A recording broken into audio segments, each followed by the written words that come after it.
This happened right after I bought a house with a garden. My husband and mother-in-law declared a forced cohabitation with smiles on their faces. Mom says they are moving in too.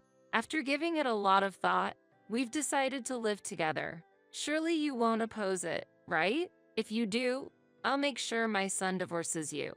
What would your boss think? Here we go again. What an unfair tactic. If my mother-in-law joins, my sister-in-law will certainly come too. Imagining the ongoing harassment that would continue after we move in, I shivered. I absolutely cannot accept this. I have no intention of living together over there. What? What are you saying? You don't seem to understand your position. My mother-in-law frowned in anger. What she pulled out was a divorce form, already signed by my husband. Her face seemed to say that getting the house was all that mattered to her. The plan was proceeding horrifyingly smoothly. I struggled to hold back my laughter. My mother-in-law looked triumphant, watching me tremble with my head down. Quietly, I signed the divorce papers, packed my belongings, and left the unpleasant in-laws house. On the day of the move, an urgent call came from my former mother-in-law. Have you realized it yet? My former mother-in-law desperately wanted to meet and talk. That's exactly what I wanted. To meet and put an end to it myself. With a meticulous plan to control them, I set off to the battleground. My name is Amelia. I work as a secretary at an advertising agency. James, my husband, was introduced to me by a chief editor at a newspaper company. Being in a vulnerable position, I couldn't refuse the department head's proposal. At the age of 29, after half a year of dating, I gave in to James's persistence and married him. I regretted making the wrong decision at a critical moment and have continued to regret it. I think James's mother, Grace, intended to deceive me from the beginning. She appeared gentle and kind on the outside, but her attitude changed immediately after we got married. She dropped her facade of being an understanding elderly woman and revealed her true, terrifying mother-in-law form. Hey, Amelia, what are you dawdling for? I told you to do the dishes and then immediately start weeding the garden. Grace's irritating screams echoed in the house every day. I was sick and tired of it every day. Sighing was all I could manage in response. After getting married, James strongly insisted, and I reluctantly accepted living at his parents' home. James's father had already passed away due to illness, and Grace had been suffering from a painful leg for many years. He pleaded with me that we couldn't leave his elderly mother alone in the old house. However, the situation turned out to be different than at first glance. Grace, who was supposed to be suffering from a painful leg, was walking around comfortably. It's my responsibility to discipline the bride, she declared, and treated me harshly every day. James's response was also problematic. Whenever I requested to live separately, he just avoided it with various excuses. He always listened to his mother. He never tried to protect me from Grace's nagging. I'm sorry. My mother is really strong-willed. Don't just stand there. Help me. I'm really struggling. Ever since getting married, I have been plagued by strong anxiety and depression. I found myself crying or suddenly feeling sick. When I consulted a doctor, I was diagnosed with adjustment disorder. Living in the in-laws house had caused a detrimental effect, making me feel extremely uncomfortable. Ignoring my feelings, my mother-in-law still made harsh demands. You can't be lazy just because it's a holiday. Have you cleaned your room? Have you done the shopping yet? Check the sales before you go out. Just wait. Please, don't rush me. My head hurts. I'll do the cleaning and shopping later. Don't be spoiled. Do as you're told immediately. You're supposed to be a wife. No. A wife is not just a maid. I wanted to argue that. Most of the demands made by my mother-in-law were about maintaining the house, cleaning the gutters, cleaning the curtains, fixing the cracks in the pillars. The family home was very old and falling apart everywhere. The house creaked whenever the wind blew. Each time, my mother-in-law would press my husband to build a new house. This house is rented. We're renting it cheaply from a friend. Don't you ever think about wanting to live freely in your own home? James, you must be thinking the same, right? I think so too, but it's impossible with my income. Owning our own home is a distant dream. My mother-in-law was frustrated with her incompetent son, so it was only natural that her anger was directed at me, his wife, cooking, cleaning, weeding the garden, taking her to the doctor. I worked full-time and was exhausted, but my mother-in-law didn't care. It didn't surprise me that I developed an adjustment to solder. That's how I felt every day. 6 months after I started living with my in-laws, my already difficult life was further complicated by the return of my sister-in-law, Mia. She had gotten divorced and brought her child back with her. "I can't stand to see your face anymore," she was told, and it seems she was kicked out. Yes, it was my fault. I neglected my own child and got involved with my husband's boss, she admitted. What on earth was she thinking? While I was shocked, Mia smirked. Just like her mother, my sister-in-law's behavior was similar. She did no housework and even made me clean her room. It can't be helped, right? I'm raising a child. You wouldn't understand since you don't have kids, but it's much harder than it looks. So I'll need your support. Mia wasn't working. She just idled her days away. She even neglected looking after her child. She would just lie sloppily on the sofa. Her behavior on weekends was especially awful. She would leave her young daughter with me and go out to play at the casino. Mia seemed to have problematic friends too. They would gather during the day and have drinking parties. I wished she would help even a little with the housework, but she did absolutely nothing. She was the type to do anything to get money for her fun. An incident occurred. Mia handed me a bag. Inside were, "These are my father's belongings. Cufflinks, a ring, an antique lighter." What? What am I supposed to do with these? Think about it for a bit. Sell these and make some money. But make sure to sell them for a high price, okay? These were the possessions of her deceased father. They should have been treated as heirlooms. The fact that Mia was telling me to sell such items made me feel sad. Thinking about her gambling with that money made my heart ache even more. Because I was strongly opposed, I explained the situation to my husband and left everything up to him. After that, I don't know how he handled his father's heirlooms, and honestly, I don't even want to know.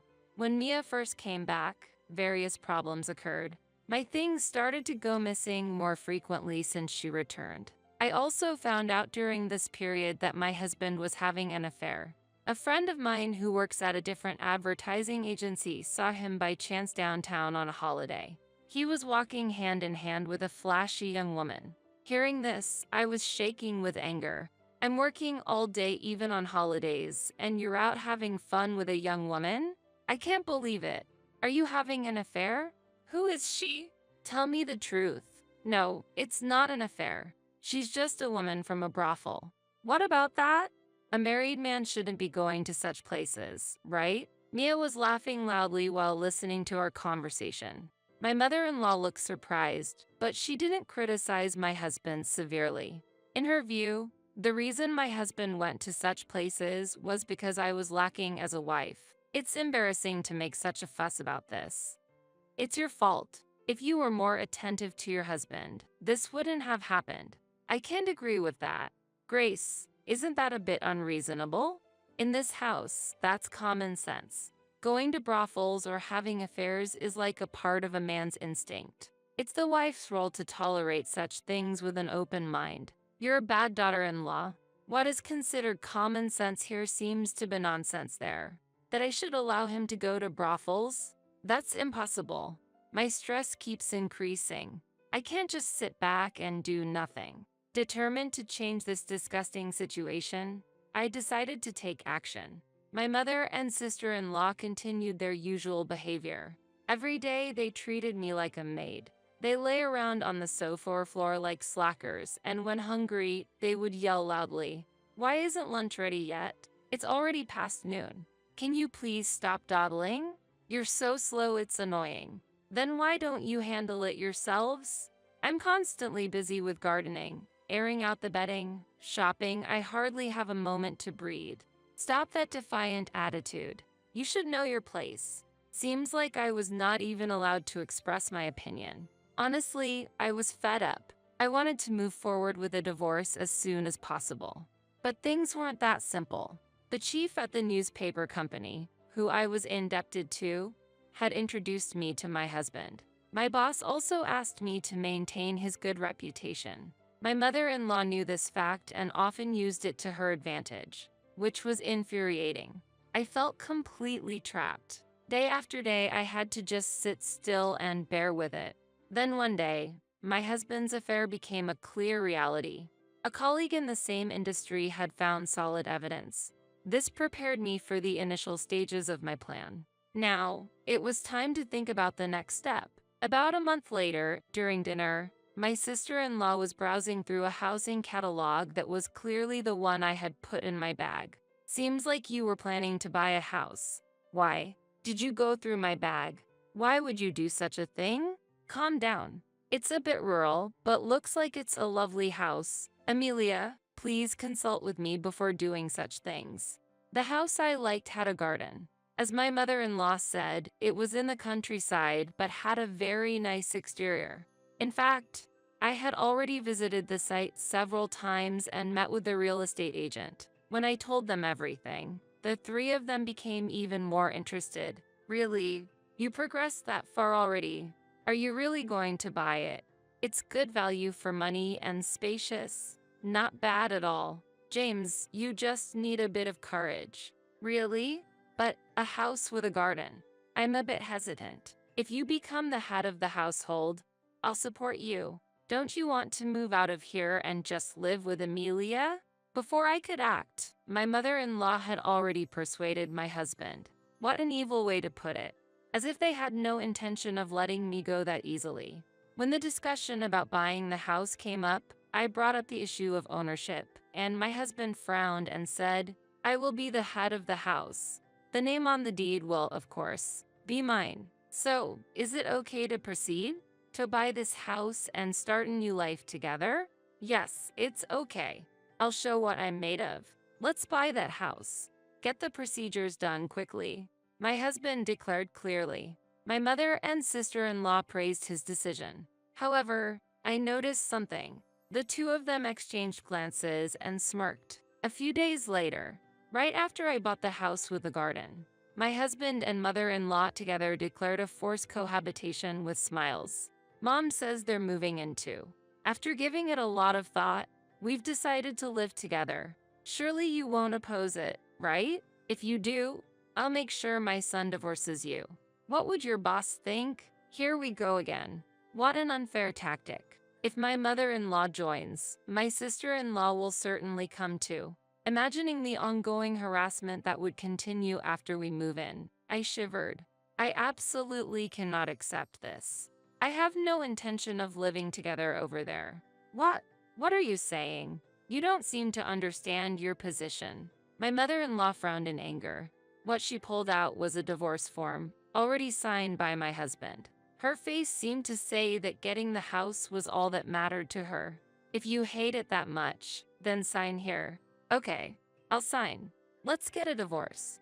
I can't endure it anymore. Is that really okay with you? Amelia, are you satisfied with this? James, don't say anything more. Being with such a rude and incompetent woman is just frustrating. A young man like you can surely find a new wife soon. Those were very rude words. I quietly signed the divorce papers. My mother-in-law seemed satisfied with her victory. She didn't understand my feelings at all. The plan was proceeding horrifyingly smoothly. I struggled to hold back my laughter. A few days after moving into my new apartment, there were constant calls from my former mother-in-law on my phone. Looking at the date, I could confirm that today was their moving day. Have you realized it yet? The non-stop ringtone. Just like my former mother-in-law's persistence. No matter how much I ignored it, the calls didn't stop. Due to the persistent calls, I finally decided to answer the phone. My former mother-in-law launched into her anger without any preamble. I can't believe it. Why did you choose such a property? Hello. Please calm down. What's wrong? Can you tell me what the issue is? There's no use pretending. The problem lies with this house. You knew this house was full of problems when you bought it, didn't you? It has to be so. Indeed, that's true. The house I chose does have defects. The ground is very weak and often sinks.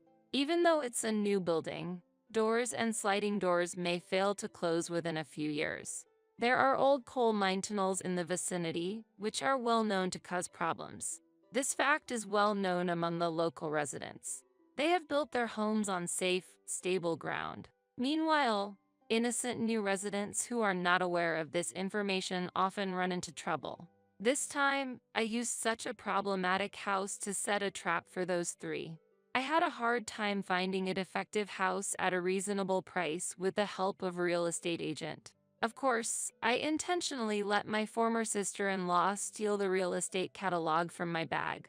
I deliberately placed the bag in a spot where she would easily notice it, making it easy for her to sneak a look. Unaware, they fell into the trap and moved into their new home. It was hard to hold back my laughter when signing the divorce papers. I wanted to tell everything, but I couldn't. I pretended not to know. A defective house? That can't be right. You must be mistaken. I argued. What are you saying? It's so obvious. Anyways, come over here. What? No, I honestly don't want to see you anymore. I firmly refused. What? What are you talking about? I no longer want to deal with a family that seems like a monster to me. I told them I would refuse no matter what amount they offered. Afterward, my former mother-in-law withdrew in displeasure, and my ex-husband came on the phone. Amelia, please listen. I just want you to understand our position a little. I'll return those words to you. James, have you ever considered my feelings even a little? No, right? I've been lonely all this time. I'm sorry, I apologize. Where are you now? Can you tell me your new address? Why would I tell you? If by any chance you came to visit, I would have to move again. I want to cut off any relationship I have with you all. The argument went nowhere. After a while, my former in-laws started making even more unreasonable claims. They insisted that the divorce was invalid and claimed we were still family. I had 2 colleagues at work witness and sign the divorce papers, which I submitted to the city hall. It's impossible for the divorce to be invalid. How lacking in understanding are they? Let's meet just once to talk. It's not getting resolved. Come on. I'm asking to, Amelia. Just once is fine. Let's settle things properly in person, okay? My former mother-in-law and ex-husband were insistent on meeting up. Even if I refused, they would likely contact me again. If that's the case, I might as well meet them in person to resolve things. All right, I'll meet you just this once. Really? Thank you. I appreciate it. But I will decide the place and time of the meeting, all right? Because there would be problems if they tried to ambush or follow me. I needed to leverage my position to avoid future troubles. Therefore, I carefully planned and called them to meet at a specific cafe. I arrived at the cafe 20 minutes late as scheduled. My former mother and sister-in-law, who had been kept waiting, were furious. My ex-husband just gave a wry smile. It was the reaction I had expected. How dare you keep your elders waiting? That's very rude. I don't want to hear about common sense from you. What do you want? How can you say that?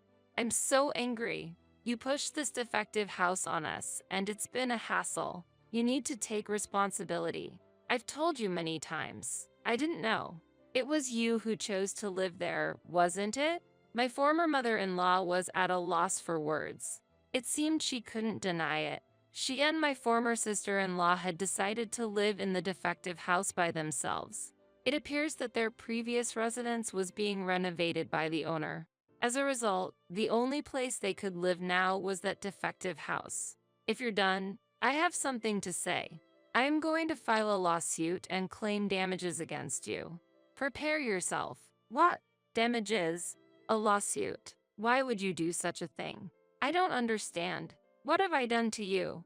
Be specific. You have mentally pushed me to the point where I developed an adjustment to solder. Then, I presented a copy of the medical diagnosis I had received from the hospital. The 3 of them stared intently at it, especially my former mother-in-law, who could hardly hide her surprise. She must not have thought that I had been receiving psychiatric treatment. You probably never imagined how much pain your words could cost someone. It has been very hard for me.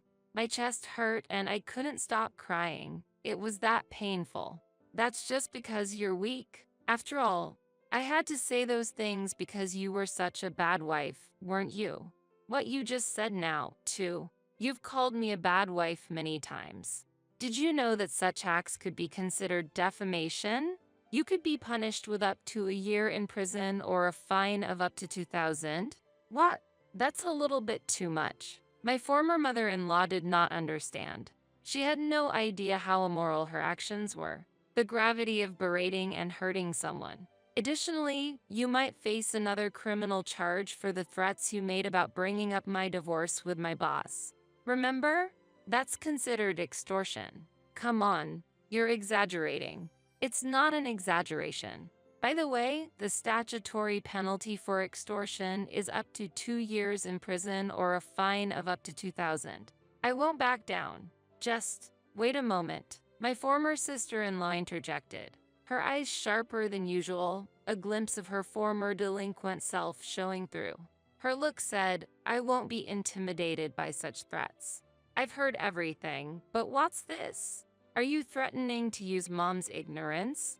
Do you even have proof of the insults and threats? Actually, I do.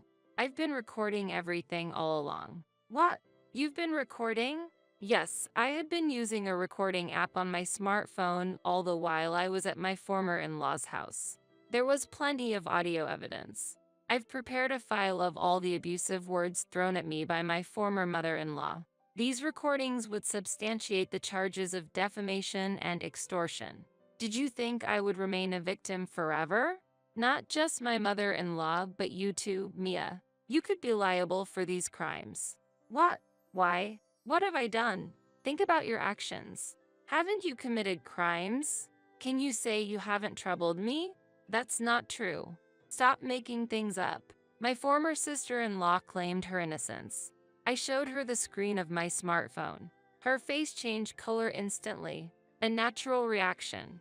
Displayed on the screen was a scene of her rummaging through my bag. Clearly caught on video, she was searching through my bag while looking around cautiously.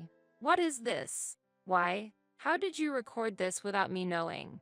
After you arrived, my belongings started disappearing, frequently makeup, jewelry, clothes, bags. I became suspicious, so I installed a hidden camera. That's horrible. Why would you do something like that? A wife doesn't have the right to do that. You're surprised. You should really think about who's truly being presumptuous here. The legal penalty for theft is up to 10 years in prison or a fine of up to $3,300. I'll be reporting this to the police later. My former sister-in-law was at a loss for words, trying to find a rebuttal but unable to speak. Her helplessness was evident. I have meticulously recorded details about everything I've lost. The extent of the damage was clear, so dealing with the police and lawyers will be straightforward. I am determined to address this thoroughly. I've resolved never to forgive these 3 people. The last one remaining, my ex-husband, was visibly nervous. If I were to rank whom I cannot forgive the most, it would be this man. I believe that a husband and wife were supposed to support each other. But it seems you were different, James, weren't you? From the beginning to the end, you were my enemy, weren't you? An enemy? I never intended that. I never thought that way at all. Please believe me. I was just trying to make things right today. Yeah, enough with the lies. I don't need you to make things right. My ex-husband has always been a cowardly, two-timing man. Always trying to be on the stronger side. In the past, he was always with my former mother-in-law and sister-in-law. Nothing has changed even now. He's trying to appease me somehow, hoping to escape the situation unscathed. If he had been a more decent person, we might still have been married. If he had proposed starting a new life, just the 2 of us, I might have accepted. Her name is Luna Jones, your affair partner, right? What? How? How did you? How do I know? I just had someone investigate. A skilled friend of mine. I even have photos of you and Ms. Jones entering a hotel. Look, here they are. No, don't show me. Please don't. When I tried to show him the smartphone screen, my ex-husband quickly became agitated and tried to stop me. He was embarrassed by the revelation of his infidelity, though for him, it should have been no big deal. When it came to morals and ethics, all three of them already had lost them. They were such a like-minded family. I put the smartphone and the copy of the diagnosis back in my bag. There was no more evidence to present. It seemed like my former mother-in-law, ex-husband, and former sister-in-law had already lost the will to resist. They were afraid of being reported to the police if they did anything wrong. They looked visibly frightened, but unfortunately for them, I was fully intent on consulting the police regardless of their actions.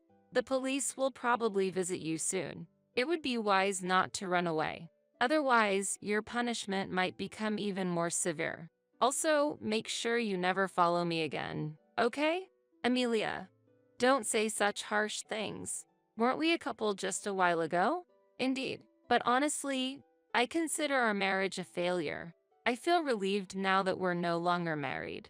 If you try to follow me, be prepared, because I'll sue you on that point too. Not to ambush me in front of the company. Not to contact me unless absolutely necessary.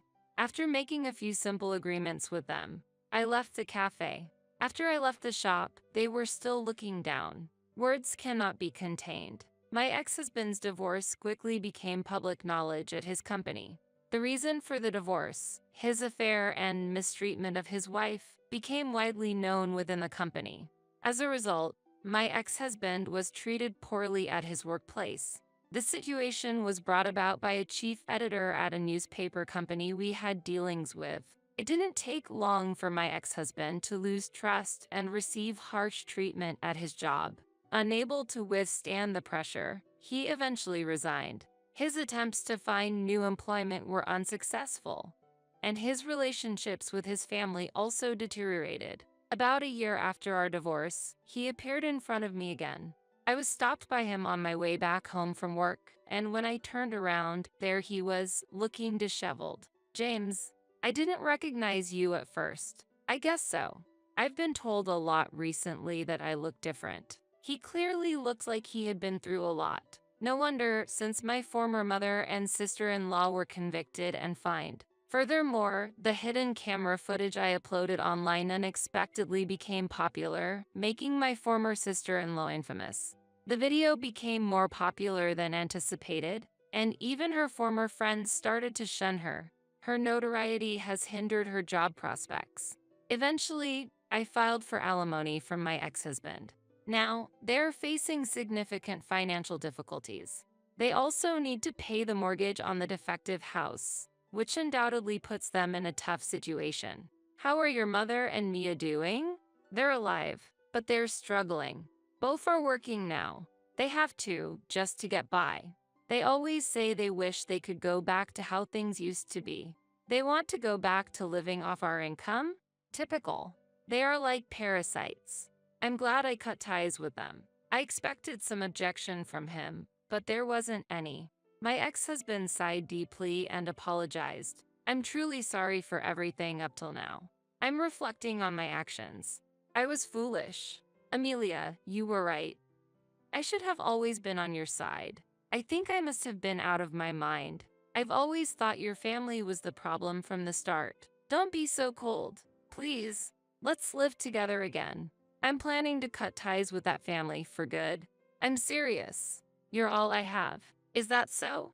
Unfortunately, I'm already seeing someone else. There's no chance of us getting back together, and even if I were single, I wouldn't consider reconciling with you. When I made this clear, my ex-husband collapsed to his knees right then and there. However, I was not about to be fooled by an act meant to garner sympathy now. If I were a harsher person, I might have spat at him right there. I left him where he was and continued on my way home. After that, there was no further contact from him. The person who informed me of this was the real estate agent who had helped me.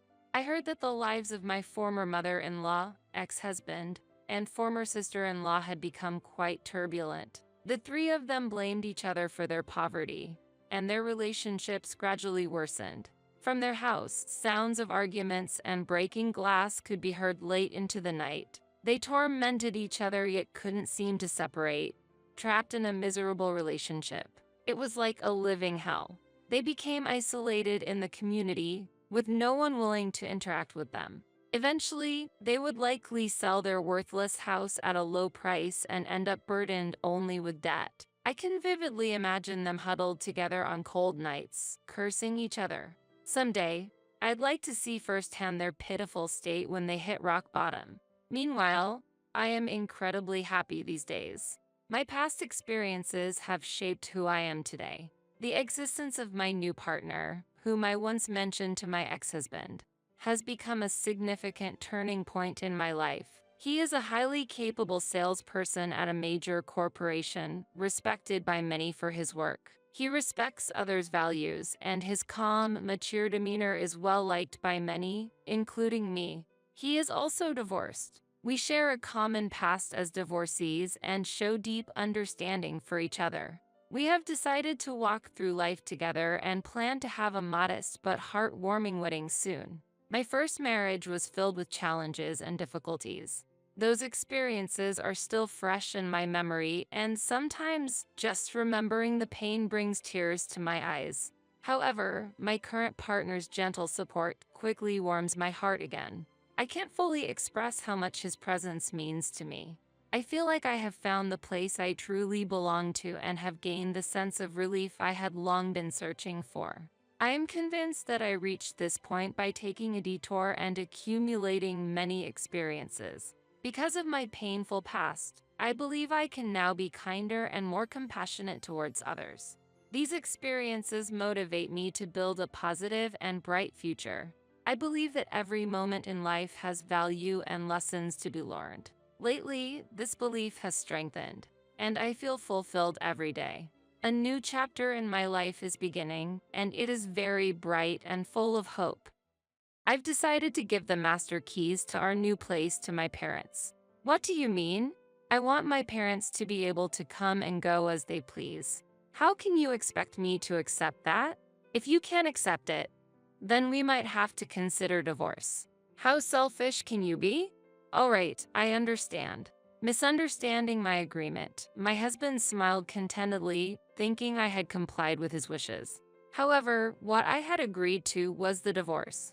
Upon learning this fact, my husband and mother-in-law were faced with an unexpected situation. My name is Emily. I am 36 years old and work as a freelance remote worker. My husband, Mike, and I have been married for 10 years. We have a 9-year-old son named Kevin, and the three of us live happily together. However, it wasn't all smooth sailing. In fact, it's surprising that our marriage has lasted for 10 years. The fact that we have a child is probably a significant reason why we haven't divorced. We met at a singles party where he was a successful businessman working at a popular company at the time. He was cheerful and had a stable income, and since we were close in age, I found him attractive. With his proactive approach, we gradually became closer and eventually started dating. Our relationship progressed smoothly, and after a year and a half, we decided to get married. We quickly met each other's parents and finished meeting with both families. After a successful wedding, we started our new life as a couple. We spent happy times together, and about a year later, our son was born. However, there was some trouble at that time. Being new to childbirth and parenting, I was very anxious and shared my feelings with my husband, who suddenly called his mother. Then he said, "Don't worry, my mom will support us from now on." I just wanted to talk and calm my mind with my husband. But it seemed he had already consulted with his mother-in-law, and from the next day, she started coming to our house. "Emily, don't worry because I'm here. I'll teach you all the tricks of parenting." Okay. That wasn't what I wanted. I wanted to learn and practice on my own. However, my mother-in-law interfered with my parenting every time. That's not right. To raise a child properly, you need to listen to my advice. Honestly, my mother-in-law was a troublesome person who believed her way was the only right way. She would become extremely angry if things didn't go her way. And as if it was natural, she came almost every day. That alone was a significant stress, and I had to prepare extra lunch and snacks for her visits. which also increased our expenses. Moreover, she used the kitchen and food items without asking, which was very troubling. And it appeared my husband had given her a key because she would suddenly enter our house while I was relaxing in the morning. The first time my mother-in-law used her key to enter our house without permission, my heart nearly leaped out of my chest. In the early days of our marriage, I was troubled by my mother-in-law's behavior and, of course, consulted with my husband. When I started to talk about the issue with his mother, my husband proudly said, "Isn't it reassuring to have my mom around?" Annoyed that my husband didn't understand the situation, I made it clear. "Actually, I'm quite troubled." "Huh? Your mother insists on her own opinions and doesn't listen to mine. Plus, she eats a lot at lunch, and I have to always keep snacks stocked." Hearing this, my husband became displeased. "What are you talking about? My mom is doing all this for our good. That's no way to talk about her. She raised me well, so she's not giving us wrong advice. It's only natural to entertain her since she's helping us. It's worth paying her for her help. But there's no need to pay. You're too ungrateful. You need to change your attitude. I'll tell my mom to be stricter with you." "What? No." My husband didn't understand, making the situation even more complicated. From the next day, my mother-in-law, informed by my husband, became even stricter with me. It was more than just guidance. It felt like harassment. She complained about even minor things and frequently criticized me. "You're such a clumsy daughter-in-law. I'm concerned about the future of Kevin, who inherits your genes." I wondered why I had to be subjected to such comments. Constant harsh words from my mother-in-law nearly broke my spirit. I started to think that if this continued, I might need to consider divorce. Then, my husband received a job transfer offer. "The company suggests that transferring could lead to a promotion, but you'd prefer to stay here, right?" I immediately replied that I wanted to transfer. "What? If we stay here, we can also get help from mom." "It's fine. I've been thinking about going back to work anyway." "I see. If you say so, maybe we should transfer." My husband's transfer was a great joy for me. It must be a gift from God. Fortunately, I can work remotely, so I'm not restricted by location. That's why I can be flexible about my husband's transfer. And then we moved to another state. "If you move far away, I won't be able to take care of you." My mother-in-law said that with regret, but I was delighted inside. Without her, we could live more peacefully. Then, a new day began for just the three of us. Life in a new place was more comfortable than expected. The days without my mother-in-law felt even more pleasant. I drop off my son at daycare, focus on my work at home, and manage the household. I can finish preparing dinner before picking up my son. Everything is on my own schedule, and I can spend my time freely. It was truly blissful. I could enjoy lots of fun times with my son, just the two of us. We spent enjoyable times walking in the park and shopping. By the time my husband came home, dinner was ready and we could have a happy meal together as a family. This was the family scene I had always dreamed of. Unlike the housework under my mother-in-law's supervision, now I feel happy. I sincerely wish to stay in this place forever. And maybe my wish came true when my husband unexpectedly didn't have another transfer and we could spend 6 years in this place. My son became 8 years old and recently started swimming. I was proud to see him practice hard, and he looked great to me, like any parent would think. My son is growing up to be a very honest and good boy, with many friends, enjoying his school life. However, during this enjoyable school life, my husband's retransfer was decided. Moreover, the return destination was the previous branch, meaning we would be closer to my in-laws again, which made me feel a bit uneasy. Since my husband was transferring, my son and I had no choice but to follow. My son was very sad about leaving his friends, saying goodbye with tears at his farewell party, and returning near my in-laws after 6 years. We started a new life in a rented apartment for the time being. My son, being sociable, made new friends quickly, which relieved me. However, my biggest concern was the presence of my mother-in-law, and she would probably start visiting our home frequently again. While I was thinking about it, my mother-in-law came over on a holiday. Oh, It's been a while. Mom, it's been a while. I'm so happy that you all have come back. My mother-in-law was all smiles. However, I felt a heavy fog in my heart, wondering if she was happy just because her son was back or because she could bother me again. As expected, my mother-in-law started showing up frequently during weekdays. Mother-in-law, are you visiting again? Yes, is there a problem? Kevin is at school, and I'm the only one at home during this time. So, you don't need to give any guidance anymore. Oh, am I such a nuisance? That's terrible.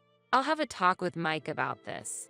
It's really troublesome. When my mother-in-law visits often, it disrupts my daily schedule. I can't focus on my work, and the burden of housework increases. So, I've been showing clearly that her presence is a nuisance. Why do you come so often? What about your own home?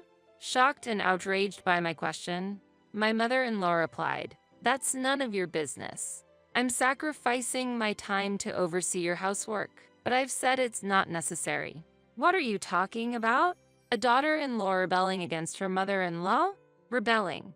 Are you expecting submission? What a disrespectful way to speak. Have you become quite arrogant over these 6 years? You should show respect to your elders. Then, I would appreciate it if you would behave in a manner that warrants respect. Always talking back, what a troublesome daughter-in-law you are. Saying this, her face turned beet red. Can you prepare lunch quickly? Why should I have to prepare your lunch as well? What? Since I'm here, it's only natural, isn't it? You came here on your own. I didn't invite you. Why do you say such disrespectful things? That's something you should be asking yourself. Huh? This conversation is going nowhere. Then it might be best if you leave. I was going to leave anyway. With that, my mother-in-law left in anger, and I immersed myself in work, relieved of the disturbance. However, the interaction with my mother-in-law had taken up my time, causing a delay in my work. I hurried to finish my work and started preparing dinner as my son was due to return home. That evening, as expected, my husband came home with an angry look. "Hey, I heard from Mom. You were rude and drove her away? That's not true. She left on her own accord. Stop talking back." What? Mom was looking forward to spending time with you. It's terrible to treat her so coldly. It's not that. She wasn't looking forward to spending time with me. She was looking forward to harassing me. What are you talking about? There's no way Mom would harass anyone. My husband completely dismissed my words, only taking his mother's side. He never doubted his mother and was clearly a mama's boy. Whenever his mother is involved, he loses his ability to judge clearly. Dealing with this mother and son is really troublesome. While I was pondering this, my son started talking. I often see Grandma bullying Mom. What? My husband looked surprised at my son's words. Grandma always says mean things to Mom, and I feel sorry for her. Is that true? Kevin wouldn't lie. He's right. I'm always being harassed and just standing up for myself. With my son taking my side and testifying to the bullying, my husband was left without a comeback. I can't believe Mom would do such things. My husband's voice weakened, and he stopped talking. Thanks to my son, I was spared from unnecessary stress. Next time I buy snacks, I need to get lots of his favorites. Even though my mother-in-law visited again, I didn't let her in. Why won't you open the door? I don't want you to disturb my work anymore. What? Stop joking around. After those words, she pressed the doorbell repeatedly, but I went into my office and played music loudly to drown out the sound of the doorbell. Finally, I was free from my mother-in-law's interference. Immersed in my work, I smirked to myself. Despite her multiple visits, I didn't respond, forcing her to leave. How can this be allowed? The problem is you coming over unannounced and just making yourself comfortable. Why don't you go back and clean your own house? Why are you being so terrible? Open the door now. My mother-in-law, furious, kicked the door. Stop it, or I'll call the police. The police. Don't say such scary things. You're the one doing something frightening. Kicking someone's front door is unthinkable. That's because you won't let me in. Well, I don't want to let you in, that's obvious. I'm family. Even if you are, you should have some decency. As far as I'm concerned, you're a stranger. If you continue to linger, I really will call the police. Fine, I'll leave. With that, my mother-in-law finally left. That night, as expected, my husband was furious, but after hearing the recording from the voice recorder I had prepared, he was at a loss for words. This should have made him realize the absurdity of his mother's actions. Afterwards, my mother-in-law stopped coming, probably because my husband had a talk with her. Since then, we've been able to live peacefully. With enough savings, we finally decided to buy a new house. Building our own house and living there with my family has been my long-standing wish. Now, that dream has become a reality. After consulting with a contractor and having numerous discussions, our house was finally completed. My son and I excitedly talked about our new home. However, one day, my husband suddenly made this suggestion. I've decided to give the master keys of our house to my parents. What do you mean? I think it's best for my mother and everyone to come and go freely. She seems to have reflected on her actions, and after all, it's best for the whole family to get along. How can you expect me to accept that? Huh? You know what I've been through, right? And you still want to give her the master keys? That's out of the question. If you can't accept it, then we might have to consider divorce. My husband, red with anger, said this and slammed the table. How selfish can he be? The moment I saw my husband take such an attitude for the first time, my love for him cooled. All right, I understand. Misunderstanding my agreement, my husband smiled contentedly, thinking I had complied with his wishes. That's good. Then I'll proceed in that direction. My husband had a triumphant look on his face. However, what I had agreed to was the divorce. When my husband and mother-in-law realized this fact, they were faced with an unexpected situation. I secretly packed my belongings and sent them to my parents' house for the time being. Then, before the scheduled moving day with my husband, I had the movers come to my parents' house and transfer all the belongings to the new house. I was unpacking at the new house with my parents when I got a call from my husband. Hey, what's going on? Why are Kevin's and your belongings not here? That's because we've already moved to the new house. Huh? Wasn't the move scheduled for next week? Why are you doing things on your own? Because we're getting a divorce. What? You're the one who mentioned divorce if I didn't agree, remember? You said okay to. Yes, I agreed to the divorce. I can't accept this. This can't be happening. The call ended there, and about 30 minutes later, I heard sounds of someone trying to open the house's door. My husband and mother-in-law had come. I left the chain lock on and cracked open the door a bit. Why won't the key work? What have you done to Mike's house? Amidst their loud protests, I calmly stated, it seems there's a big misunderstanding here, but this is my house. What did you say? My mother-in-law expressed shock and disbelief. You might not have known, but I bought this house with the money I earned as an engineer. Therefore, the house is in my name, and I have the right to change the locks. This can't be. Unbelievable. Mike, this is a lie, right? It's actually your house, isn't it? My husband, faced with his mother's question, looked down, unable to respond. Is it really? Realizing the truth, my mother-in-law slumped down on the spot. Now that you understand, would you mind leaving? Emily, wait. I don't accept this divorce. I have the right to live here. I won't say I'll give the keys to Mom anymore. Just let me in. No, I can no longer trust you. From now on, let's communicate through lawyers. If you insist on staying, I will really call the police. With that, my husband and mother-in-law hastily retreated. Afterwards, through a lawyer, I was able to smoothly proceed with the divorce from my husband. Additionally, I managed to secure educational expenses for my son. Following this incident, my ex-husband and ex-mother-in-law lost favor with the ex-father-in-law and were both kicked out of the house. I heard they are now forced to live frugally in a modest apartment. They brought it upon themselves, and it serves them right. Meanwhile, I am enjoying a happy life with my son. In the near future, I plan to invite my parents to live with us. My son adores my parents greatly, and the days spent with them are sure to be filled with joy. Moving forward, I will continue to work hard and support my son's growth with all my effort.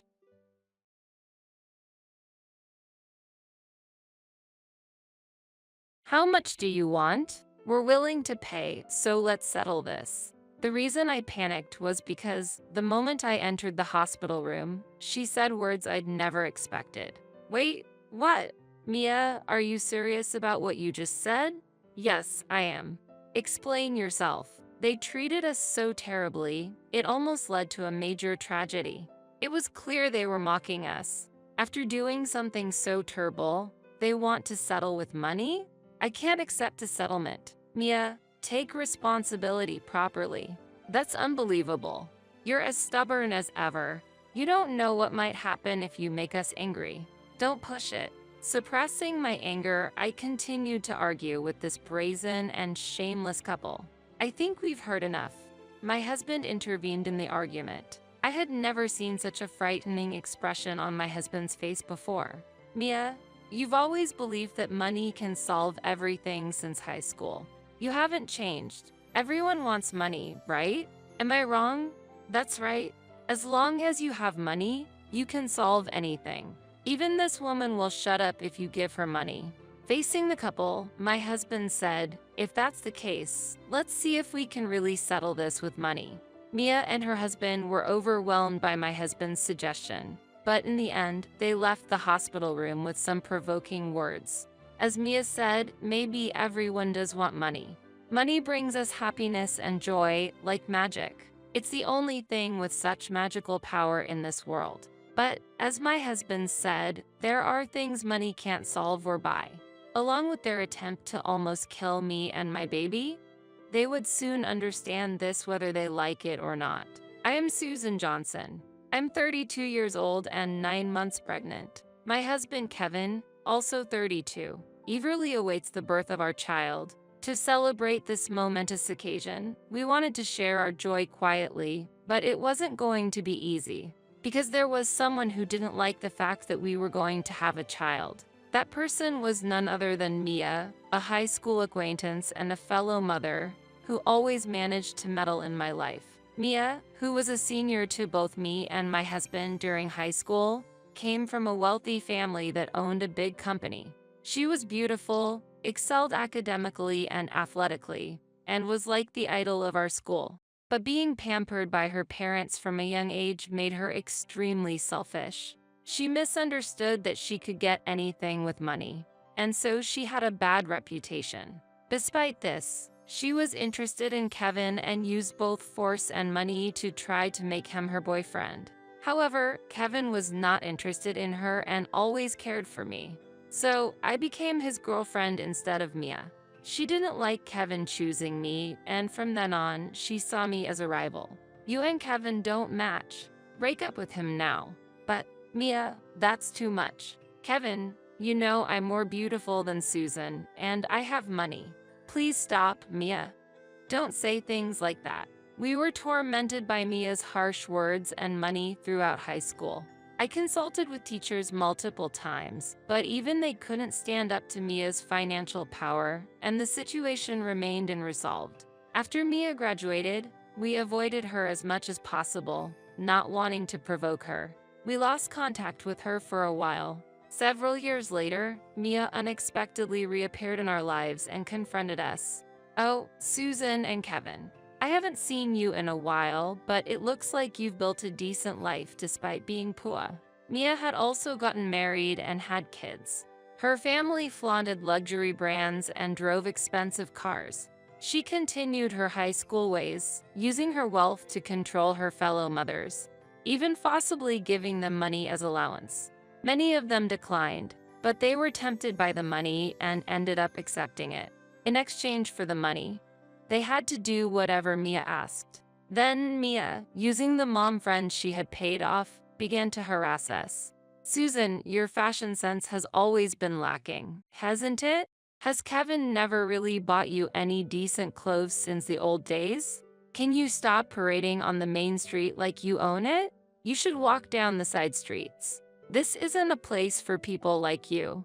Here, take some money and have lunch at some family restaurant or diner. Mia would criticize our appearance and actions like this, flaunt her money, and continue to harass us just like in high school. The more you react to people like that, the more they want to annoy you. So, just ignore her and she'll probably stop someday. I initially wanted to argue with my husband's advice, but soon accepted his words. Indeed, as my husband said, it was evident that people like Mia escalated their harassment when they got a reaction. Together with my husband, we dealt with Mia's provocations with minimal interaction and ensured that her words didn't affect us. One day, I found out I was pregnant, the moment I shared the news with my husband. He was overjoyed, ready to take on his role as a father with pride and do his best for our child. Inspired by my husband's determination, I also mustered the courage to live proudly as a mother and as a person. I hoped for peaceful days without Mia's harassment. But reality was not so kind. One day, 9 months into my pregnancy, I encountered Mia while returning from shopping with my visibly swollen belly. "Oh, Susan, you've gotten so fat since the last time I saw you. What have you been eating to look so embarrassing?" "Huh? This isn't because I've gained weight. I'm pregnant. It's natural. If you have no business with me, could you please be quiet?" Apparently angered by my response, Mia stood in my way. "You might have a bigger belly now, but it seems your attitude has grown too. How dare someone poor and plain like you get pregnant? You're really pushing my buttons. I don't care what you think, Mia. I just want to have my child in peace." I tried to defuse the situation, but it only angered Mia further. "Excuse me, Susan? Is that how you speak to me?" As I tried to walk away, Mia chased after me, attempting to grab my arm. In the ensuing commotion, her right arm struck my belly hard. The impact made me fall, and a sharp pain radiated from my abdomen. In agony, I hurriedly took out my phone from my bag and called my husband, barely managing to say, "The baby. What should I do?" before I lost consciousness. When I woke up, I realized I was in a hospital bed. Feeling warm under an electric blanket with an IV drip in my arm, I heard familiar voices nearby. As I turned, I saw my close friends, Olivia and Emma, sitting beside me. "Why are you here?" "Oh, is my baby okay?" "Don't move, Susan. You need to rest." I tried to sit up but was stopped by the sharp pain in my belly. Olivia and Emma tried to help me lay down, and that's when I noticed my belly had shrunk. A nurse informed me that I had gone into premature labor shortly after losing consciousness, and they had performed an emergency C-section. The baby was in an incubator due to being premature but was thankfully healthy. My husband, sensing the urgency of my call, had rushed over. He'd been informed of what had transpired by Olivia, Emma, and the attending doctor and was livid. At that time, following Olivia and Emma's advice to get plenty of rest, I decided to focus on my recovery so I could see the baby as soon as possible. However, the next day, an unexpected pair visited my hospital room. Mia and her husband, Matt. "Mia, how audacious of you. Just to be sure, why are you here?" Olivia and Emma stared sternly at the couple. However, the two of them approached my bed as if they didn't even see them. How audacious of them to just barge into my room without knocking, especially after what they did to me. I felt so disgusted that I couldn't help but twist my face in repulsion. Then, the rude couple suddenly threw out an unbelievable proposition. "We'll be straightforward. How much do you want?" "Excuse me? How much do you want?" "I'm offering to pay, so let's settle this." The moment they stepped into the room and uttered those unexpected words, I panicked. "Wait, what? Mia, are you serious about what you just said?" "Yes, I am." "Explain yourself." They had been so close to causing a major tragedy, and their terrible treatment of us was evident. To suggest settling all of this with money after all they did was unthinkable. "I can't accept a settlement. Mia, take responsibility properly." But instead of listening, Mia and Matt just kept hurling insults. "That's unbelievable. You're as stubborn as ever. You don't know what might happen if you make us angry. Don't push it. It's not about being stubborn. You should stop making ridiculous claims and looking down on us. Yeah, Mia. Have you forgotten what you did to Susan? One misstep and it could have been a much bigger problem. Susan's baby was really in her belly, and you put them in danger without thinking. And now you're offering money as if that makes everything okay? Shouldn't you be grateful? Just take the settlement before you make us even angrier. Know your place. It's like you weren't taught anything by your parents. Olivia and Emma, in agreement with me, rebuked Mia and Matt, who just grew more infuriated and let loose on not just me, but also on them. As everyone forgot they were in a hospital and argued, the door of the room slowly opened with a creak. I understand what you're trying to say, but there's no way we're going to resolve this with money. My husband spoke with a quiet but firm voice. Olivia and Emma looked at him in surprise. Mia and Matt hadn't expected him, and his unprecedented fury made them shrink back. Seeing this side of my husband was new to me, Olivia, and Emma. We were rendered speechless by his anger. My husband went up to Mia and Matt and said with a powerful tone, "Mia, you've always believed that money can solve everything since high school. You haven't changed. Everyone wants money, right? Am I wrong?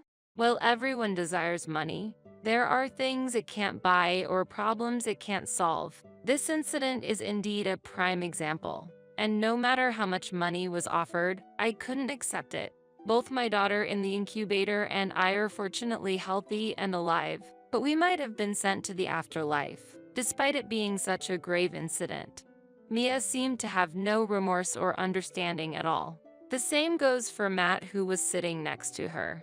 They probably just have that kind of mindset. Thinking this way, my anger towards them grew, and I didn't want them to suggest so casually that this matter could be resolved with money.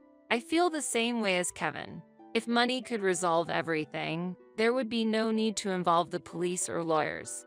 Let me make this clear once again. You both should take responsibility. What's with you? You're more stubborn than usual today, aren't you? Aren't you all happy if you receive money? That's right. Anything can be resolved as long as you have money. You should keep quiet if you're given some. You should know your place. Weren't you taught anything by your parents? At this point, seeing Mia and Matt rudely cursing and acting as if money was the solution to all problems, I didn't even have the energy to get angry anymore. But then, my husband, pointing at Mia and Matt, said strongly, "If you believe money can settle this, why don't we put that to a test?" Huh? What do you mean? What? Mia and Matt were taken aback by my husband's insinuation, and I was equally puzzled. Yet, with mocking expressions, Mia and Matt confronted my husband. "Are you out of your mind? What are you trying to do? Poor people like you and Susan can't do anything." Mia spat out those words and left the hospital room with Matt. "Kevin, are you sure about what you said? I'll handle everything. Don't worry, my dear. There's nothing to be concerned about." After saying that, for some reason, Kevin made eye contacts with Olivia and Emma. As if Olivia and Emma understood, they both nodded and told me reassuringly, "Don't worry." I still didn't fully understand the situation, but the stress from the confrontation was taking a toll on my post-surgery body. I wanted to avoid any further confrontations or arguments. So, I decided to rely on my husband and focus on my recovery. The next evening, Mia stormed into the hospital, her face beet red with anger. Seeing her face, it was clear she was furious. "Hey, I know you're in there. Get up and come out right now, you cowardly, tacky woman. You set this whole thing up, didn't you? I can see right through it." Nurses outside the hospital room were arguing with her as she continued to shout, her voice filled with anger. At that moment, my husband, who was on his way back from work, saw Mia causing a scene outside the hospital and calmly said to her, "What are you thinking?" Bursting into the hospital and shouting like this, "Are you out of your mind?" Mia exploded with rage at him. "I know everything. Just because of a simple disagreement, you decided to involve the police and lawyers? Susan and you orchestrated all of this, didn't you? Just because? You say strange things. For a delusional woman like you, that's probably the most effective and fitting response." "What? You're being inconsiderate to the other patients. Now leave. Make your excuses at the police station." At Kevin's words, Mia's anger intensified as she tried to approach my room. However, she was stopped by the security guards who were alerted by the commotion. Her voice grew fainter, presumably as she was escorted out of the hospital. I could hear sirens and Mia's shouts outside, suggesting Kevin had reported her and the police were taking her away. That night, I received a call from Matt. "I have a request. Please don't make this situation any bigger and don't involve me anymore. I'm divorcing her. I won't do anything else to you, please." He called out of nowhere, spouting incomprehensible things and acting selfishly. If the wife is as she is, the husband is as well. I'll hear the details later. Stop bothering me with your baseless, selfish claims. After I hung up on him, I immediately blocked his number and could finally settle into the peaceful rest that followed after. Later, I learned that Kevin had close friends, among them Olivia and Emma's husbands. Coincidentally, Olivia's husband was a police officer and Emma's husband was a journalist. After the incident with Mia and Matt at the hospital, Kevin had asked for their help. They gladly agreed. Olivia and Emma also offered their assistance as they were furious at Mia's actions. First, Kevin filed an assault and injury complaint against Mia, which, thanks to the help of Olivia's police connections, led to her arrest. During the subsequent interrogation by Emma, who was a lawyer, Mia desperately tried to defend herself. However, Olivia had recorded the conversation in the hospital and presented it as evidence. With the additional eyewitness accounts of Olivia and Emma, Mia was found guilty and was ordered to pay a hefty compensation. Thanks to Emma's husband, the whole affair was published in the newspaper. As a result, not only Mia but her family also suffered a significant blow.